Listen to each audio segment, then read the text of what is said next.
اور زندگی سے ہم نکال دیں، جھوٹ نہ بولیں اور ایک کسی کو دھوکہ نہ دیں۔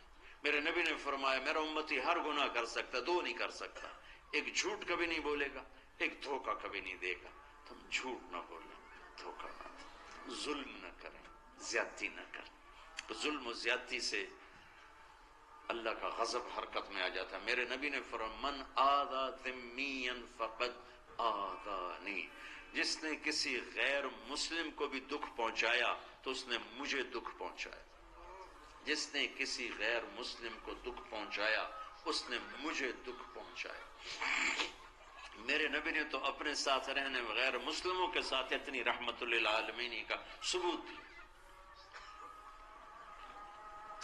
ہم ان کے برتن بھی الگ کرتے، وہ برتن کو ہاتھ لگانے میں کہ دھو، برتن دھو کے لاؤ، اتنی نفرت کا اظہار۔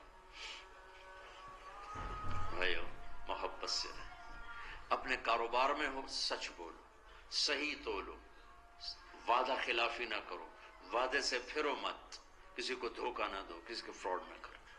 بازار کا دین سچائی ہے، صحیح تولنا ہے اور دھوکہ نہ دینا ہے۔ گھر کا دین ماں باپ زندہ ہیں، ان کے پیر دھو لو، ان کی دعائیں لے لو۔ گھر والے ہو اپنی بیوی سے حسن سلوک کرو، گالی دینا، تانے دینا، طنز بولیاں، اپنے گھروں کو آگ نہ لگاؤ۔ ہمارا جوائنٹ فیملی سسٹم ہے، ماں باپ کو اپنا مقام دو، بیوی کو اپنا مقام دو۔ ہمارا سسرالی معاشرہ ظالم ہے، درد سے کہہ رہا ہوں، ظالم ہے ہمارا سسرالی معاشرہ، ظالم ہے، چاہے دیندار کہلاتے ہوں، چاہے دنیا دار کہلاتے ہوں، چاہے پڑھے لکھے کہلاتے ہوں، چاہے ان پڑھ کہلاتے ہوں، ظلم ہے۔ میں کہاں سے اس کی تعویل کروں؟